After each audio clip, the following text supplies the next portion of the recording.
आज है 13 सितंबर और हम शुरू करते हैं आज के करंट अफेयर्स। पहला है कोलिजियम सिस्टम के बारे में।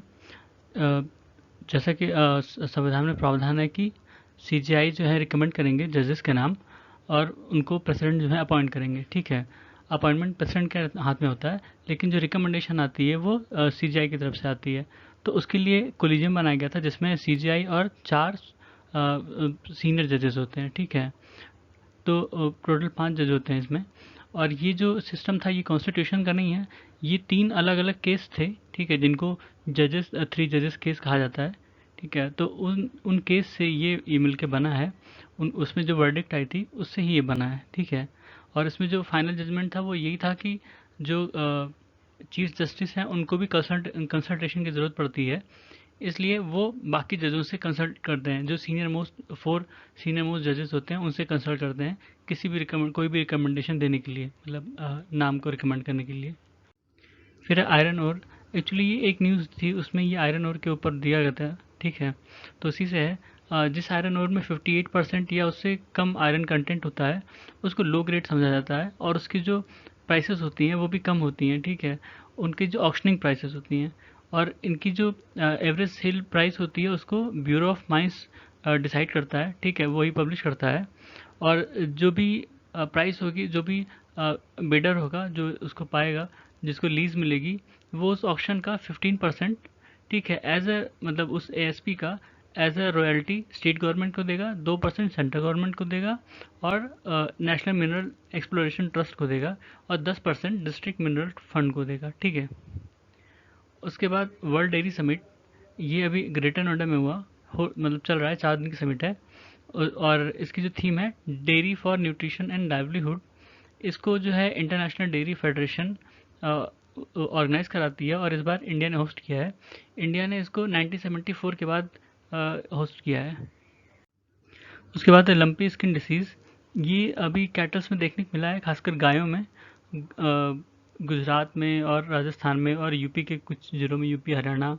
ठीक है, तो इसमें है कि जो लंपी स्किन डिसीज़ होता है वो लंपी स्किन डिसीज़ वायरस से होता है। ये एक कैप्री पॉक्स वायरस है जो पॉक्स विरिडी फैमिली से है। ठीक है, ये नॉर्मली काऊ या उसकी प्रोजनी जो होती है उनसे उनको होता है, या फिर एशियन वाटर बफेलोज को। और ये जो ब्लड सकिंग वेक्टर हैं, मतलब खून चूसने वाले जो वो होते हैं इंसेक्ट्स, ठीक है, उनसे होता है। जैसे टिक्स हुए, माइट्स हुए, हाउस फ्लाइज, मॉस्किटोस, इनसे फैलता है।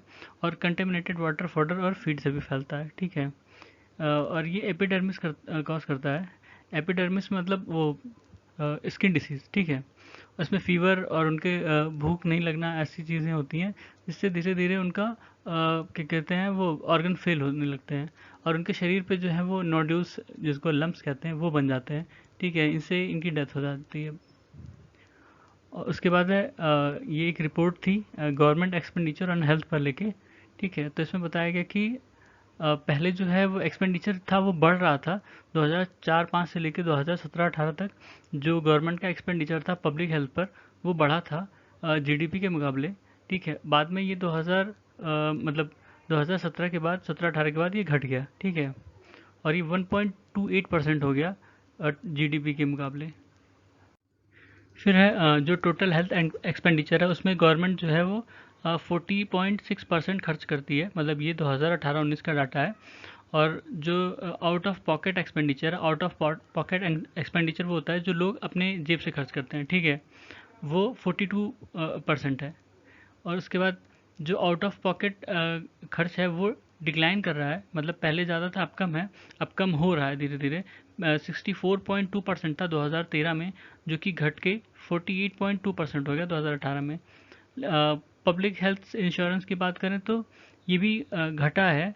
ठीक है, ये अभी 6.57% है टोटल हेल्थ स्पेंडिंग में। ठीक है, और जो कि कहते हैं स्टैग्नेंट है, मतलब रुका हुआ है, बहुत ज़्यादा बढ़ नहीं रहा है। उसके बाद नेशनल हेल्थ अकाउंट, ये एक प्रोसेस है जिसके थ्रू जो मनी है हेल्थ सेक्टर में, जो मनी फ्लो होता है उसको मॉनिटर किया जाता है। इसमें डब्ल्यूएचओ जो है वो कोऑर्डिनेट करती है इसको, मतलब इस प्रोसेस में। फिर है ह्यूमन राइट काउंसिल। ये एक इंटर गवर्नमेंटल बॉडी है यूनाइटेड नेशन सिस्टम के अंतर्गत। ये 2006 में यूएनजीए के द्वारा बनाई गई थी और इसका हेडक्वार्टर जेनेवा में है। इसमें 47 मेंबर हैं जो ह्यूमन राइट के प्रोटेक्शन और प्रमोशन पर काम करते हैं, ठीक है। और इसके जो कैंडिडेट हैं वो जोग्राफिकल ग्रुप बेसिस पर इलेक्ट होते हैं, ताकि सब हर रीजन का रिप्रेजेंटेशन हो पाए। और वो 3 साल के लिए इलेक्ट होते हैं, और किसी को भी मतलब 2 से ज़्यादा बार कॉन्जिक्यूटिवली इलेक्ट नहीं किया जाता। मतलब 2 बार वो लगातार इलेक्ट हो सकते हैं, पर तीसरी बार नहीं होंगे, ठीक है। उनको ब्रेक लेना पड़ेगा और उसके बाद वो हो पाएंगे। उसके बाद जो इनमें सबसे हायर अथॉरिटी होती है वो high commissioner for human right, ठीक है। और जो ये काउंसिल है ये साल में 3 बार मिलती है, जो भी ह्यूमन राइट्स से रिलेटेड इश्यूज हैं उनको डिस्कस करने के लिए।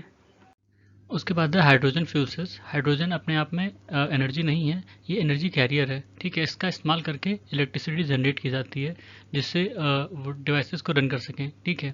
उसके लिए एक डिवाइस यूज़ होती है, फ्यूल सेल स्टैक, ठीक है।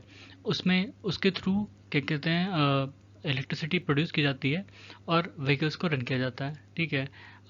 हाइड्रोजन फ्यूल सेल में बेसिकली जो केमिकल एनर्जी होती है उसको इलेक्ट्रिकल एनर्जी में कन्वर्ट करते हैं ऑक्सीडाइजिंग एजेंट के थ्रू, ठीक है। ऑक्सीडेशन रिडक्शन रिएक्शन आपने पढ़ा रहा होगा, ठीक है, वो इसमें इस्तेमाल होता है। अ, उसी के थ्रू इलेक्ट्रॉन जनरेट होते हैं और फिर वो एक सर्किट के थ्रू उसको आउटलेट दिया जाता है करंट प्रोड्यूस करने के लिए, ठीक है। जो ये फ्यूल सेल बेस्ड व्हीकल होते हैं, इसमें हाइड्रोजन और ऑक्सीजन को मिला के इलेक्ट्रिसिटी प्रोड्यूस की जाती है, ठीक है। तो इन्होंने 4 तरह के इलेक्ट्रिक व्हीकल्स बताए हैं, जिसमें सबसे पहले है बैटरी इलेक्ट्रिक व्हीकल्स। इसमें सिंपल सी बैटरी यूज़ होती है जो कि चार्ज प्रोड्यूस करता है और उसको रन करेगा व्हीकल्स को, ठीक है। उसके बाद कन्वेंशनल हाइब्रिड इलेक्ट्रिक व्हीकल्स, इसमें क्या करते हैं आईसीई इंजन जो इंटरनल कंबशन इंजन होता है और ये बैटरी, ठीक है, दोनों होती हैं। आईसीई के थ्रू जो इनका ड्राइवर ट्रेन है, ड्राइवर ट्रेन को चलाया जाएगा और वो जब ड्राइवर ट्रेन को ये रन करेगा तब वो बैटरी चार्ज होती रहेगी, ठीक है। इसमें बैटरी को अलग से नहीं चार्ज किया जाता। इसका जो अगला वाला मॉडिफाइड वर्जन है plug in hybrid electric vehicles, ठीक है, इसमें बैटरी को अलग से भी चार्ज कर सकते हैं। तो ये जो कन्वेंशनल हाइब्रिड इलेक्ट्रिक व्हीकल है और plug in hybrid electric vehicle है, इसमें सिर्फ यही अंतर है कि जो प्लग इन वाला है उसमें अलग से बैटरी को चार्ज किया जा सकता है, ठीक है। उसके बाद आते हैं फ्यूल सेल इलेक्ट्रिक व्हीकल्स। इसमें जैसे कभी देखा कि हाइड्रोजन और ऑक्सीजन का इस्तेमाल करके इलेक्ट्रिसिटी जनरेट की जाती है। अंतर क्या है इसमें, जो ये फ्यूल सेल इलेक्ट्रिक व्हीकल्स हैं इसमें जो है पहले मतलब हाइड्रोजन का इस्तेमाल करके इलेक्ट्रिसिटी बनाई जाती है, मतलब उसमें बनती है और फिर वो इलेक्ट्रिसिटी के थ्रू वो गाड़ी चलेगी, ठीक है। इसलिए इसको भी इलेक्ट्रिक व्हीकल्स कहते हैं। अंतर क्या है पहले वाले में, बैटरी वाले में और फ्यूल वाले में? बैटरी वाले में उसको चार्ज करने में टाइम लगता है। आप बैटरी जो गाड़ियों की बैटरी होती है उसको चार्ज करने में 25 मिनट 30 मिनट लगेगा। इसमें फ्यूल सेल में क्या है 5-10 मिनट लगेगा। जैसे हम पेट्रोल डालते हैं गाड़ी में, पेट्रोल डीजल, वैसे ही फ्यूल उसमें हाइड्रोजन डाला, काम खत्म, ठीक है। फिर है India has lost its way in the use of international law. इसमें बताया गया कि जो इंटरनेशनल लॉज हैं वो थोड़ा यूरो सेंट्रिक हैं और इंडिया ने कभी इनको आउटराइटली रिजेक्ट नहीं किया, ठीक है। हमेशा इसके अंदर में रहने की कोशिश किया, इनका सम्मान किया। जो हमारा आर्टिकल 51 है वो भी यही कहता है कि जो इंटरनेशनल लॉज हैं उनका सम्मान होना चाहिए भारत सरकार द्वारा, ठीक है। और उसके बाद जब हम आज़ाद हुए शुरू में तो थोड़ा सा सेल्फ डिटर्मिनेशन वाला कॉन्सेप्ट था, ठीक है, उस प्रिंसिपल पे रहने की कोशिश की। और एशियन अफ्रीकन कॉन्फ्रेंस जो हुआ था बांगलुंग में 1955 में, उसमें बताया गया कि जो कॉलोनिज्म है वो जल्दी से ख़त्म होना चाहिए। उसके बाद जो यूएन चार्टर है उसका भी हमने बहुत सम्मान किया और इंडिया का जो ओपिनियन है या इंडिया का जो एफर्ट है वो इसमें रहा कि जितने भी इंटरनेशनल डिस्प्यूट्स हैं वो पीसफुली सेटल होने चाहिए, ठीक है। और इंडिया ने कई फील्ड में काम किया, जैसे human rights, trade, investment, environment, ocean, space, ठीक है। और कुछ इनिशिएटिव भी लिए जैसे comprehensive convention on international terrorism और आईएसए, इंटरनेशनल सोलर अलायंस, ठीक है। लेकिन इंडिया ने कभी इस इंटरनेशनल लॉज को इस्तेमाल करके अपने जो हमारे इंटरेस्ट है उसको इंटरनेशनल फोरम्स पर प्रोजेक्ट नहीं किया, ठीक है। वेस्टर्न कंट्रीज इसको बहुत अच्छे से करती हैं, वो इंटरनेशनल लॉज का इस्तेमाल करके अपने एक्शन को जस्टिफाई करती हैं और अपने इंटरेस्ट को प्रोटेक्ट करने की कोशिश करती हैं, ठीक है। इवन जब इराक पर अटैक किया, इराक पर या लीबिया पर या यूएस ने अटैक किया तो उसने इस चीज़ को जस्टिफाई किया इंटरनेशनल लॉ का हवाला देके, ह्यूमन राइट का हवाला देके, ठीक है, कई सारी चीज़ों का हवाला देके। पर इंडिया ऐसा ऐसा करने में थोड़ा सा असफल रहा। इंडिया ने अपने ही जो इनका हमारे इनहेरेंट इंटरेस्ट है उसको भी ढंग से क्या कहते हैं प्रोटेक्ट नहीं कर पाया, मतलब इंटरनेशनल लॉ का इस्तेमाल करके उसको प्रोजेक्ट नहीं कर पाया। ठीक है, इवन पाकिस्तान ने कई बार झूठ बोला है। ठीक है, उसको रिप्लाई भी दिया गया यूएन फोरम पे, यूएनजी में दिया गया। ठीक है, जो जनरल असेंबली होती है उसमें कई बार रिप्लाई दिया गया। अभी झूठ लास्ट टाइम उन्होंने कश्मीर पे झूठ बोला था, फिर तब भी रिप्लाई दिया गया था। लेकिन हम ये कहने में असफल रहे कि जो पाकिस्तान है ये इंटरनेशनल लॉज का वायलेशन कर रहा है। ठीक है, इवन कुलभूषण जाधव वाले केस में भी हमने कुलभूषण जाधव को डिफेंड किया, पर ये नहीं कह पाए कि जो पाकिस्तान है वो इंटरनेशनल लॉज का वायलेशन कर रहा है। ठीक है, और इसमें इसके कई रीज़न है। ठीक है, एक तो जो इंस्टीट्यूशनल बॉटलनेक की बात आती है, हमारे जो डिप्लोमेट्स हैं वो एक तरह के जर्नलिस्ट हैं। जर्नलिस्ट मतलब होता है कि जिनको थोड़ा थोड़ा सब कुछ आता है पर वो एक्सपर्ट किसी में नहीं है। ठीक है, उनको जो इंटरनेशनल रिलेशंस की थ्योरीज हैं वो आती हैं, पर इंटरनेशनल लॉज नहीं आते हैं। ठीक है, इंटरनेशनल लॉज की जो वॉकेबलरी है वो उससे उतने परिचित नहीं है कि उसको आर्टिकुलेट कर लें अपने जो भी स्टेटमेंट बोलते हैं उसमें। ठीक है, और इंटरनेशनल जो हमारा मिनिस्ट्री ऑफ एक्सटर्नल अफेयर्स है, वहाँ पे भी कोई ऐसा एक्सपर्ट डिवीज़न नहीं है जो इस चीज़ का हैंडल कर सके। एक लीगल एंड ट्रीटीज़ करके डिवीज़न है जो अंडर स्टाफ है, और उसकी जो क्वालिटी है वो भी संदिग्ध है, मतलब कोई बहुत बढ़िया रिसर्च वो भी नहीं करते हैं।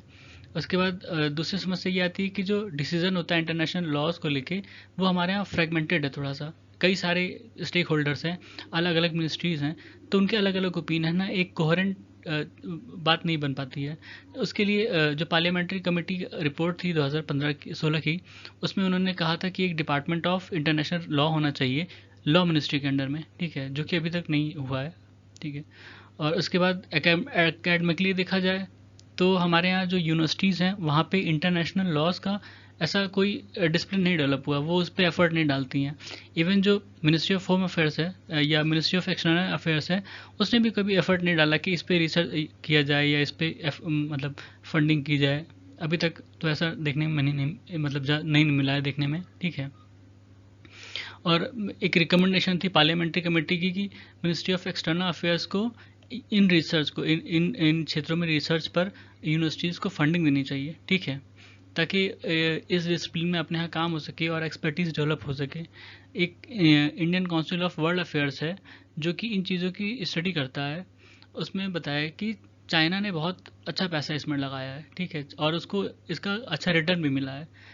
उनके यहाँ जो मैगज़ीन्स प्रोड्यूस होती हैं इंटरनेशनल लॉ पे, वो वर्ल्ड की टॉप मैगज़ीन्स में आती हैं। इंडिया जो प्रोड्यूस करती है, हमारे यहाँ एक सोसाइटी है Indian society of international law, ये 1959 में बनी थी। ये पहले बनी थी उस चाइना वाले इंस्टीट्यूट से। ठीक है, पर इसका जो रिसर्च वर्क है बहुत बेकार है, मतलब कोई एक्सपर्टीज़ नहीं इनके पास, और इनकी जो मैगज़ीन आती है वो तो किसी लायक नहीं कहते हैं, मतलब क्या ही बताएं अब। ठीक है, और इनके जो कॉन्फ्रेंस वगैरह होते हैं वो भी बहुत सब स्टैंडर्ड हैं, उनमें क्वालिटी की कमी है। ठीक है, तो यही सारी चीज़ें थी इसमें। ये थे आज हमारे करंट अफेयर्स। सुनने के लिए धन्यवाद।